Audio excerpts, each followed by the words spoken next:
শরীর বন্ধ করার জন্য এই দোয়াটি পড়ে নিজের শরীরে ফুঁক দিবেন। দিন রাত 24 ঘন্টা আপনি নিরাপদ থাকতে পারবেন। মানুষ শয়তান, জিন শয়তান, খবিশ শয়তান, নাফস শয়তান, ইবলিশ শয়তান, সমস্ত শয়তানের হাত থেকে আপনি সম্পূর্ণ নিরাপদ এবং হেফাজতে থাকতে পারবেন ইনশাআল্লাহ। অনেক মানুষ আছে শরীর বন্ধ করার জন্য বিভিন্ন কবিরাজের কাছে যায়, বিভিন্ন ভণ্ডদের কাছে গিয়ে টাকা পয়সা খোয়া তারা কোনোভাবে কোনো উপকার পায় না। আবার আপনি কিন্তু নিজেই আপনার নিজের বাড়িকে বন্ধ করে রাখতে পারবেন। এটার জন্য আপনার কবিরাজের কাছে যাওয়ার দরকার নেই। আপনি কোরআন হাদিসের মধ্যে সব আল্লাহ রাসূল দিয়ে দিয়েছেন, আল্লাহ পাক দিয়ে দিয়েছেন। আপনি শুধু সেখান থেকে নিবেন, সেখান থেকে নিয়ে আপনার বাস্তব জীবনে আপনি আমলগুলো করবেন।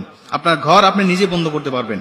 আল্লাহ রাসূল সাল্লাল্লাহু আলাইহি ওয়াসাল্লাম বলেন, যেই ঘরে সূরাতুল বাকারা তেলাওয়াত করা হয় ওই ঘরে কখনো কোনো দুষ্ট জিন, দুষ্ট আত্মা, দুষ্ট কেউ আপনাকে ক্ষতি করতে পারবে না, আপনাকে নষ্ট করতে পারবে না। আপনার পরিবার পরিজনের সদস্য, আপনার সন্তান, কারো ক্ষতি কেউ করতে পারবে না, যদি আপনি নিজেই এই সূরাতুল বাকারা তেলাওয়াতটা আপনার ঘরে করতে পারেন নিয়মিত। যদি আপনি নিজে না করতে পারেন